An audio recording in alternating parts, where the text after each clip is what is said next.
very same problems this year. He had 4 cars born to live for 5 or 6 minutes, a shiver and shake and drop dead. Now he's got him tested and they're saying to something to do with the central nervous system.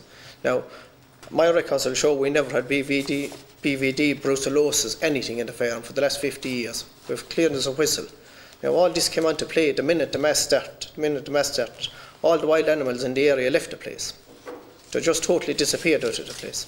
Now, the only time I saw them coming back was when Comrade came down to test this signal. They came down to test 3 or 4 times. And each time they came down to test this signal, the mast was turned down to the last. And I brought the Comrade people down the road to show them that the mast was virtually turned off. And they agreed. And as all they said to me is all they can do is bring back the results that they get on the day they're tested. And this is the way it's been ongoing. Now, we've just on my own problems, we'll say the minute they turned on the mast, we'll say in March 2003, I got a shivery feeling all over my body and a complete pressure on my head. And I asked them I ran up to the mast and asked them to turn it off, and they said they couldn't turn it off because they were only the workers.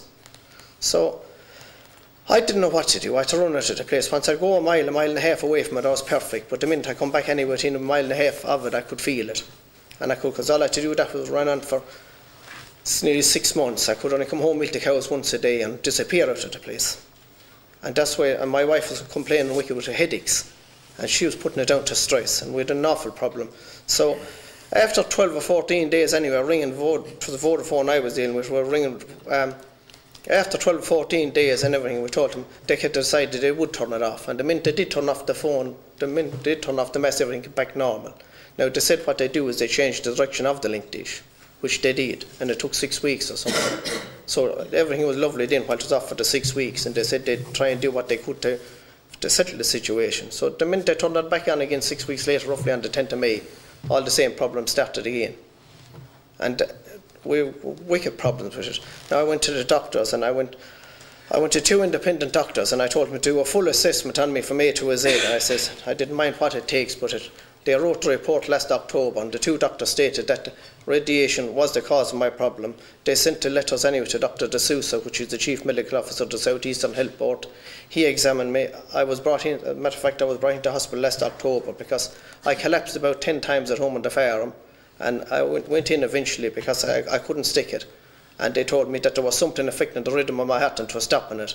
They sent me to Cork and they examined me, and they told me that I had nothing wrong with my heart. Everything was 100%, only that there was something interfering with my heart and was stopping it. So they tested me anyway over the 12 days in hospital. My blood pressure was 120/80, which they said was normal for the 12 days I was in hospital. The minute I came home 2 days later, I was back in with my doctor, and it was back up to 190/110. And the doctor told me that if I stay at home, I'm going to die, because I can't last these. So they monitored me for 24 hours, and they done the things, they've all the results. They said it was unbelievable, I should be dead. So they sent that to Dr. De Sousa. He wrote to the Department of Communications, asking them to turn off the mast. I was talking to Dr. De Sousa, Roger O'Connor, Chief Technical Officer, and Tim McManus came down, and they reprimanded him because they said he embarrassed the Minister for Communications, because he says it was the Chief Medical Officer stating that phone masts were causing a problem. Now, this has been ongoing. Now, I've even sent the letters up to the Chief Medical Officer, Jim Kiley, and he even rang back and he told me that I had a severe problem, and I said I wouldn't be writing to you that I have the problem. So, and that's where it stands at the moment. Now, we're in awful trouble, just on my wife's side. My wife started off with headaches. She thought it was headaches, and she put it down to stress just with the whole upset. She didn't know what was going on. Now she finds she can only... I have to try and ask you, we have a number of questions. Sorry, we're going to deal with the specific sorry. questions. Oh, sorry, I'm sorry, I'll try and move it on a bit, okay? Just come back to the questions. Right, just come back on the issue of the questions on the healthy confirmation. There are studies, as I said, very little studies done here in Ireland. The Irish government have participated in no studies. They know of all the problems with people countrywide regarding sensitivity, some headaches, sleep disorders, fatigue. It's a common occurrence, and it's known, but the Irish government have put no research into it. Now, I'll just read out a few studies which have been done.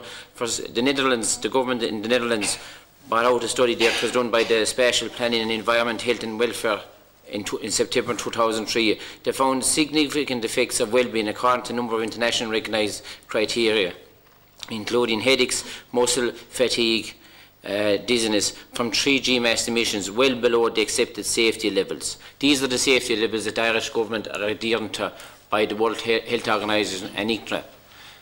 For example, the governments of Italy, Switzerland, Russia, China, Slovenia are hundreds of thousands of times gone under those guidelines. They don't believe they're safe.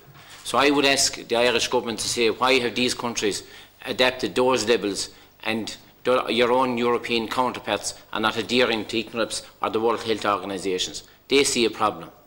Now, the emissions